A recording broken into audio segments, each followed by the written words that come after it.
as Church of the Poor, to be attentive to them,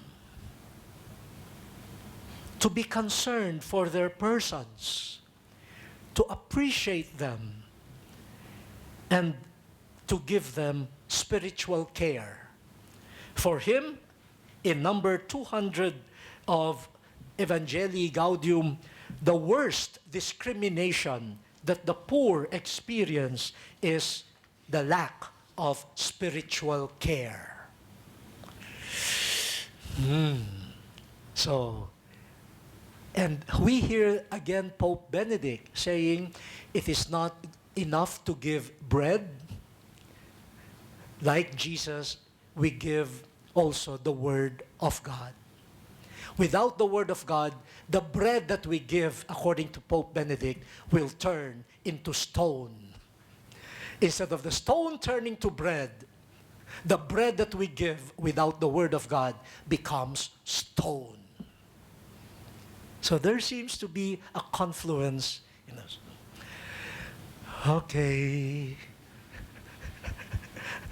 Traveling on memory lane stops there. Let me end with a few points for further reflection based on this. See how rich this notion of Church of the Poor is, and how in its development it is really about, not only about activities for the poor, it is about being church.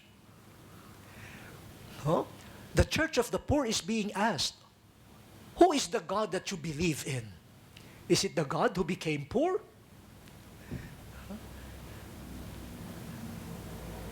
So it is a theological concern, not just, according to the Holy Father Pope Francis, unruly activism.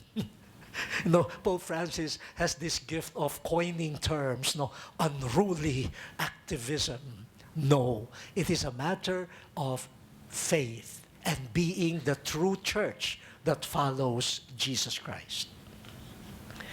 So let me end with this, some questions.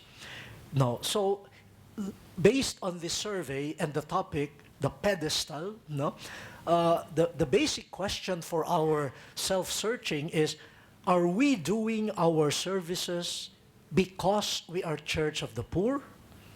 And are we becoming more truly the Church of the Poor through our services? But let me leave you with some specific concerns coming from my own experience. First, while in the Church of the Poor, we are always told that the poor are not just recipients of evangelization and our good actions, but they are supposed to be the active evangelizers of the church.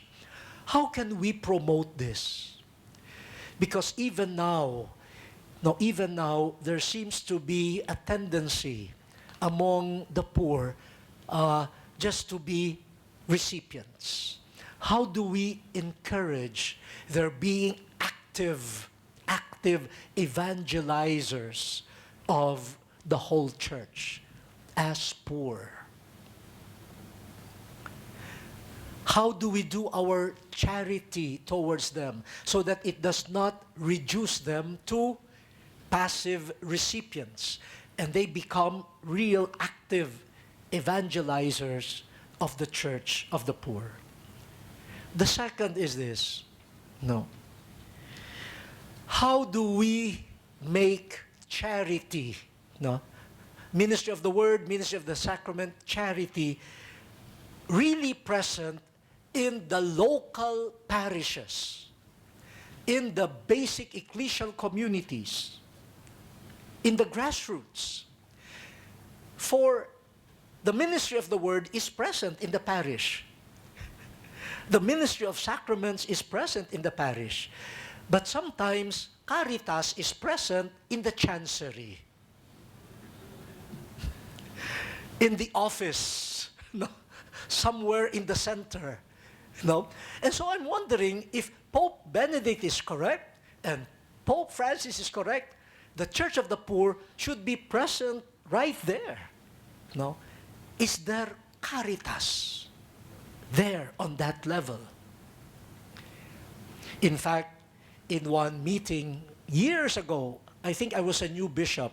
I was invited by social action directors in the Philippines about how to animate. No? And my first proposal was, just to shock them, is to remove the diocesan social action center so that social action will be alive in the parishes. They did not invite me again to those talks. Only later on, when I already became a bishop. Because, you know, it can easily become a bureaucracy, an office, rather than a living component of the church in the local level. How do we do that? How do we do that? Third concern. And this is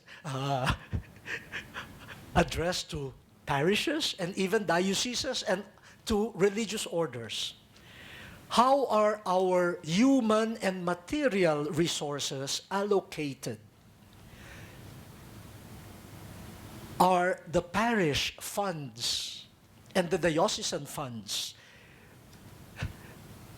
distributed in such a way that a big portion really goes to charity and help for the poor?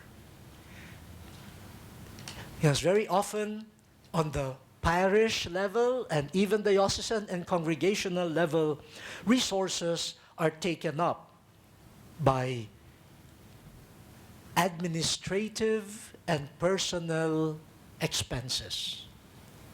And very little, what is left over is the one that goes to charity. And if nothing is left at the end of the month, charity is forgotten.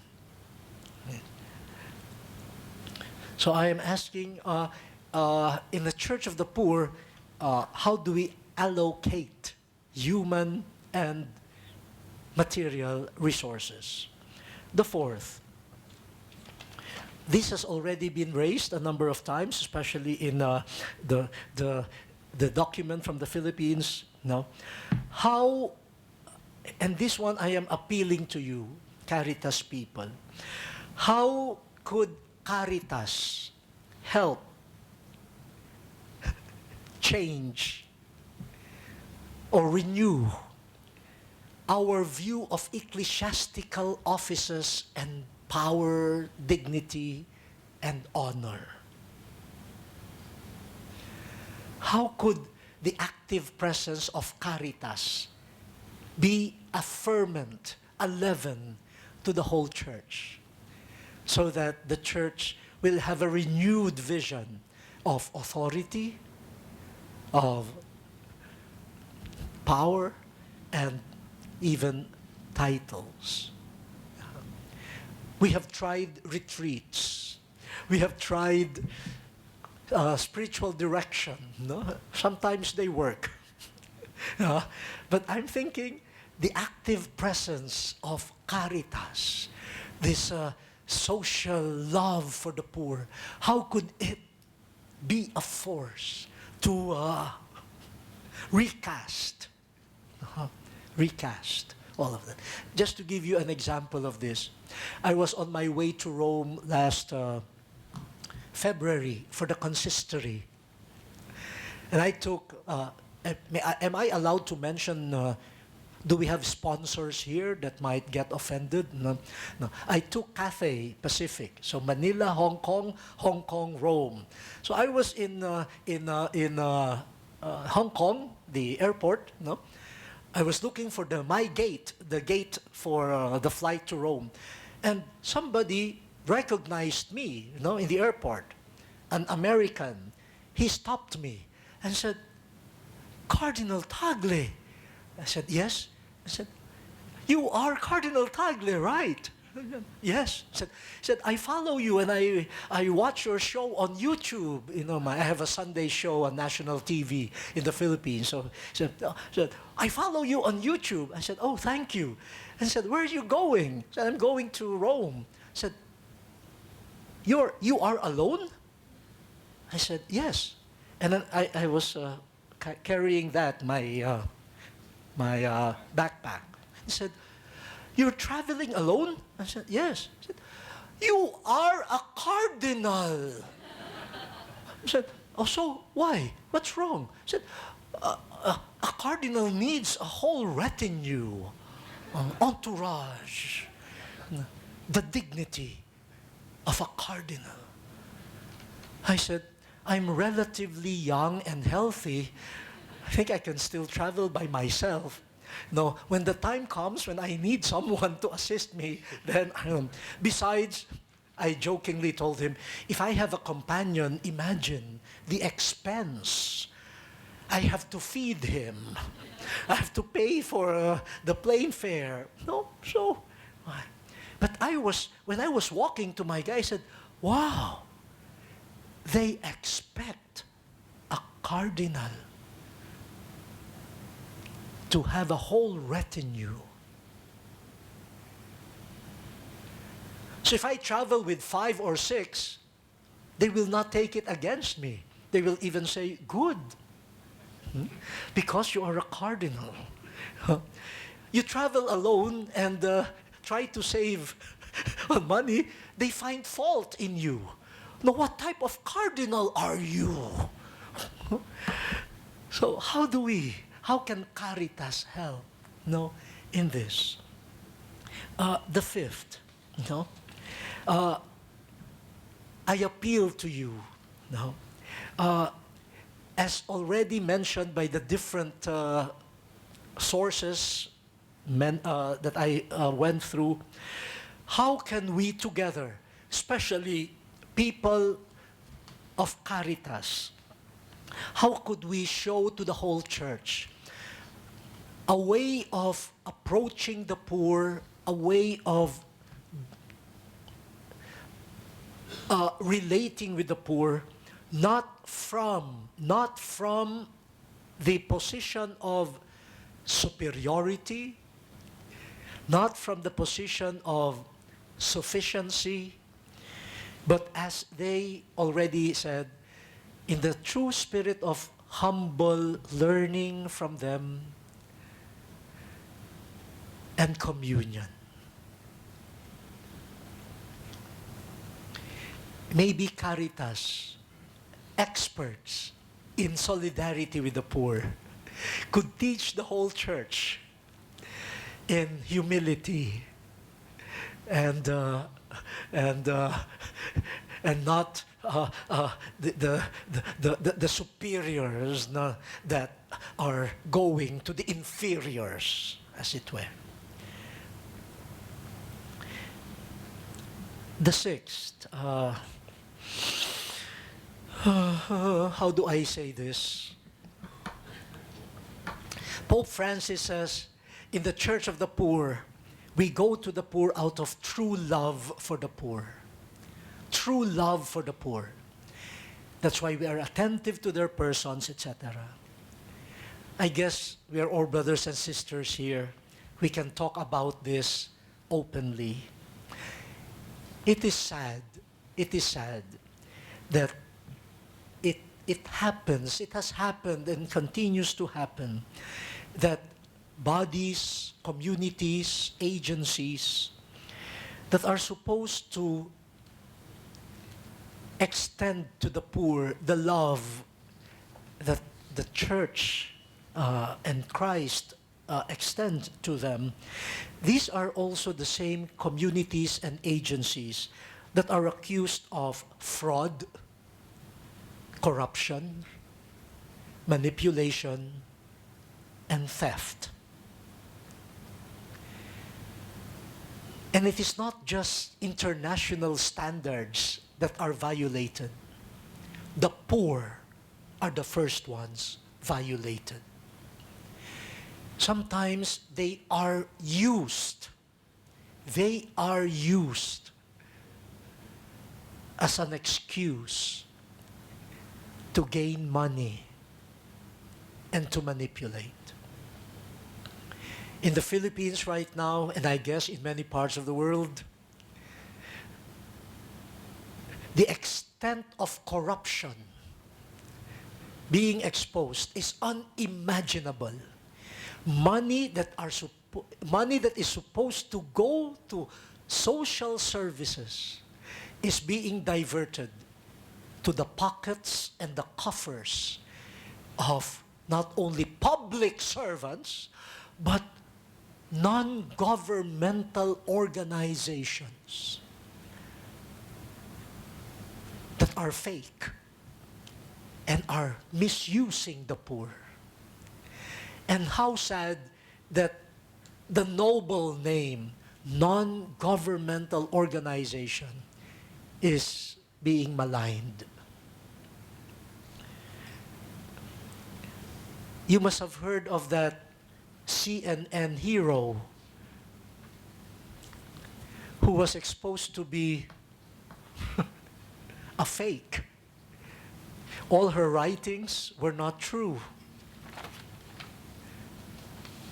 And she was using, the poor women who were victims of trafficking, when in fact she was fabricating a lie.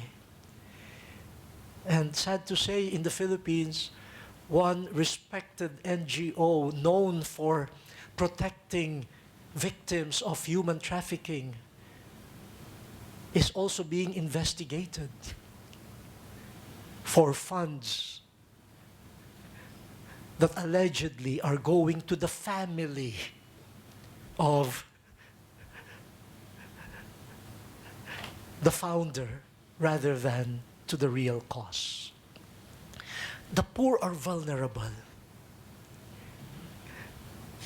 And how sad when those who are proposing a mission for them are also the ones victimizing them.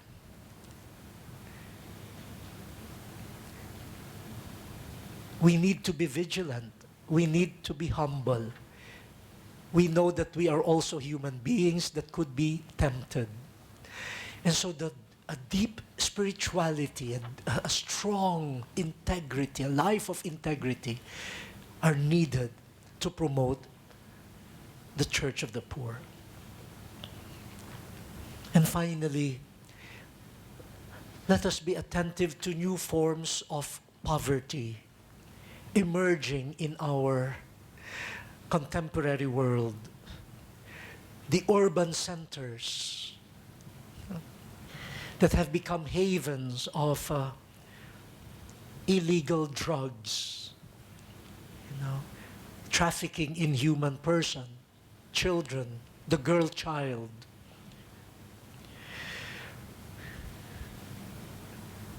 The poverty that nature, creation